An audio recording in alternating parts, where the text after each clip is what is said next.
ರಾಜ್ಯದಲ್ಲಿ ದೇವಸ್ಥಾನಗಳ ಹುಂಡಿ ಕಳ್ಳರಿಗೆ ಬಿಗ್ ಶಾಕ್ ಎದುರಾದಂತಾಗಿದೆ. ದೇವಸ್ಥಾನಗಳಲ್ಲಿ ಅಕ್ರಮ ತಡೆಗೆ ಸರ್ಕಾರ ಮಾಸ್ಟರ್ ಪ್ಲಾನ್ ಮಾಡೋದಕ್ಕೆ ಮುಂದಾಗ್ತಾ ಇದೆ. ಯಾವ ರೀತಿ ನೋಡಿ, ರಾಜ್ಯದ ಎಲ್ಲಾ ದೇವಾಲಯಗಳಿಗೂ ಅಲರ್ಟ್ ಸಂದೇಶವನ್ನು ಕೊಡಲಾಗಿದೆ. ದೇವಸ್ಥಾನಗಳ ಹುಂಡಿ ಕಳ್ಳತನಕ್ಕೆ ಬ್ರೇಕ್ ಹಾಕೋದಕ್ಕೆ SOPಯನ್ನ ಜಾರಿ ಮಾಡುವಂತಹ ನಿಟ್ಟಿನಲ್ಲಿ ಚಿಂತನೆಯನ್ನು ನಡೆಸಲಾಗಿದೆ. ಹುಂಡಿ ಭದ್ರತೆಗೆ ಹೊಸ ಗೈಡ್ಲೈನ್ಸ್ ಅನ್ನ ಬಿಡುಗಡೆಯನ್ನ ಮಾಡಿದೆ ಸರ್ಕಾರ. ಹುಂಡಿ ಎಣಿಕೆ ವೇಳೆ CCTV ವಿಡಿಯೋ ಚಿತ್ರೀಕರಣ ಕಡ್ಡಾಯವನ್ನ ಮಾಡಿ ಆದೇಶವನ್ನು ಹೊರಡಿಸಲಾಗಿದೆ. ರಾಜ್ಯದ ದೇವಾಲಯಗಳಲ್ಲಿ ಮುನ್ನೆಚ್ಚರಿಕೆಯ ಕ್ರಮಕ್ಕೆ ಆದೇಶವನ್ನು ಕೊಡಲಾಗಿದೆ. ರಾಜ್ಯದ ಎಲ್ಲ ದೇವಾಲಯಗಳಿಗೂ ಈ ಅಲರ್ಟ್ ಅನ್ನು ಕೊಡಲಾಗಿದೆ, ಸಂದೇಶವನ್ನು ರವಾನಿಸಲಾಗಿದೆ. ದೇವಸ್ಥಾನಗಳಲ್ಲಿ ಹುಂಡಿ ಕಳ್ಳತನಕ್ಕೆ ದೊಡ್ಡ ಮಟ್ಟದಲ್ಲಿ ಏನು ಸುದ್ದಿಗಳಾಯಿತು, ಹಾಗಾಗಿ ಒಂದು ಪ್ರಮುಖ ನಿರ್ಧಾರವನ್ನು ತೆಗೆದುಕೊಳ್ಳಲಾಗಿದೆ. ಹುಂಡಿ ಭದ್ರತೆಗೆ ಹೊಸ ಗೈಡ್ಲೈನ್ಸ್ಗಳನ್ನು ಸರ್ಕಾರ ಬಿಟ್ಟಿದೆ. ಹುಂಡಿ ಎಣಿಕೆ ವೇಳೆ CCTV ವಿಡಿಯೋ ಚಿತ್ರೀಕರಣ ಕಡ್ಡಾಯವನ್ನು ಮಾಡಲಾಗಿದೆ, ಇರಲೇಬೇಕು, ಯಾರು ಕದಿಯೋಕ್ಕಾಗಬಾರ್ದು. ಇನ್ನೂ ಏನೆಲ್ಲ ರೂಲ್ಸ್ಗಳನ್ನು ತರ್ಬೋದು, ಆ ನಿಟ್ಟಿನಲ್ಲೂ ಕೂಡ ಚಿಂತನೆಯನ್ನು ನಡೆಸಲಾಗ್ತಾ ಇದೆ. DC, ತಹಶೀಲ್ದಾರ್, ಮುಜರಾಯಿ ಆಯುಕ್ತರಿಗೆ ಕಟ್ಟುನಿಟ್ಟಿನ ಸೂಚನೆಯನ್ನು ಕೊಡಲಾಗಿದೆ ಸರ್ಕಾರದ ಪರವಾಗಿ. ಜೊತೆಗೆ ಎಲ್ಲರಿಗೂ ಕಾಣುವಂತೆ ದೇವಸ್ಥಾನದ ಹುಂಡಿಯನ್ನು ಅಳವಡಿಸಿ ಸೂಕ್ತ ಭದ್ರತೆ ನೀಡಿ ಕಂದಾಯ ಇಲಾಖೆ ಅಪರ ಮುಖ್ಯ ಕಾರ್ಯದರ್ಶಿ ಮಹತ್ವದ ಆದೇಶವನ್ನು ಹೊರಡಿಸಿದ್ದಾರೆ. ರಾಜೇಂದ್ರ ಕುಮಾರ್ ಕಠಾರಿ ಅಪರ ಮುಖ್ಯ ಕಾರ್ಯದರ್ಶಿ.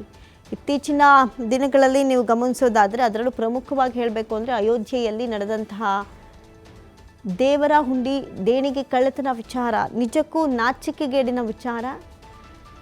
ಕೋಟ್ಯಾಂತರ ಭಕ್ತರ ನಿದ್ದೆಗೆಡಿಸಿದಂತಹ ವಿಚಾರ. ಇಷ್ಟು ಕೆಳಮಟ್ಟದಲ್ಲಿ ಇಳಿದು ಆ ದುಡ್ಡನ್ನು ಹೊಡಿಬೇಕಾಗಿತ್ತ? ಭಕ್ತರು ಹಾಕುವಂತಹ ದೇಣಿಗೆಗೂ ಕನ್ನ ಹಾಕುವಂಥ ಕಳ್ಳರಿದ್ದಾರ ಅಂತೆಲ್ಲ ಭಕ್ತರಿಗೆ ನೋವುಗಳುಂಟಾಯಿತು. ಜೊತೆಗೆ ಇದು ಭಾರಿನೇ ಮನಸ್ಸಿಗೆ ನೋವಾದಂಥ ವಿಚಾರ. ಹಾಗಾಗಿ ಒಂದು ಮಹತ್ವದ ಹೆಜ್ಜೆಯನ್ನು ಇಡುವಂಥ ಕೆಲಸಕ್ಕೆ ಸರ್ಕಾರ ಚಿಂತನೆಯನ್ನು ನಡೆಸಿದೆ.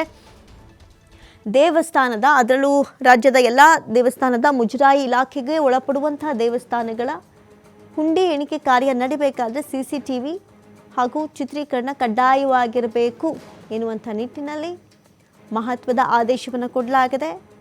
ಈ ದೇವಸ್ಥಾನಗಳಲ್ಲಿ ಹುಂಡಿ ಕಳ್ಳತನ ಮಾಡುವಂಥ ಕಳ್ಳರಿಗೆ ಅತಿ ದೊಡ್ಡ ಶಾಕ್. ದೇವ್ರಿಗೊಂದು ನಮಸ್ಕಾರ ಹಾಕ್ಬಿಟ್ಟು ದೇವ್ರ ಮೈ ಮೇಲಿರುವಂಥ ಒಡವೆಗಳನ್ನು ಕಳ್ಳತನ ಮಾಡೋದು. ಹುಂಡಿ ಎಣಿಕೆ ಕಾರ್ಯವನ್ನು ಮಾಡುವಂಥ ಸಂದರ್ಭದಲ್ಲಿ ದೇವರಿಗೆ ಭಕ್ತರಾಕಿರುವಂಥ ಕಾಣಿಕೆ ಅಂತ ಯಾವುದೇ ಪಶ್ಚಾತ್ತಾಪವಿಲ್ಲದೆ ಕದ್ದು ಅದನ್ನು ಬಚ್ಚಿಟ್ಕೊಳ್ಳುವಂತಹ ಕೆಲಸಗಳನ್ನು ಮಾಡ್ತಾ ಇದ್ದಂಥ ಕಳ್ಳ ಕಾಕರಿಗೆ ಇದು ಶಾಕಿಂಗ್ ನ್ಯೂಸ್ ಹೌದು. ಆದರೆ ಭಕ್ತರು ದೇವರಿಗೆ ಹಾಕುವಂಥ ದೇಣಿಗೆ ಹಣಕ್ಕೆ ಕನ್ನ ಹಾಕುವಂತಹ ನೀಚರಿಗೆ ಈಗಾಗಲೇ ತಪ್ಪು ಮಾಡಿರೋರಿಗೆ ತಕ್ಕ ಶಿಕ್ಷೆ ಆಗಲಿ. ಆದರೆ ಸದ್ಯಕ್ಕೆ ಸರ್ಕಾರ ಮುಜರಾಯಿ ಇಲಾಖೆಗೆ ಒಳಪಡುವಂತಹ ದೇವಸ್ಥಾನಗಳಲ್ಲಿ ಇಂಥದ್ದೊಂದು ಮಹತ್ವದ ರೂಲ್ಸನ್ನು ಜಾರಿಗೆ ತರಲಾಗಿದೆ. ರಾಜ್ಯದ ಎಲ್ಲ ದೇವಾಲಯಗಳಿಗೂ ಕೂಡ ಈ ಸಂದೇಶವನ್ನು ಕೊಡಲಾಗಿದೆ, ಅಲರ್ಟ್ ಮಾಡಲಾಗಿದೆ.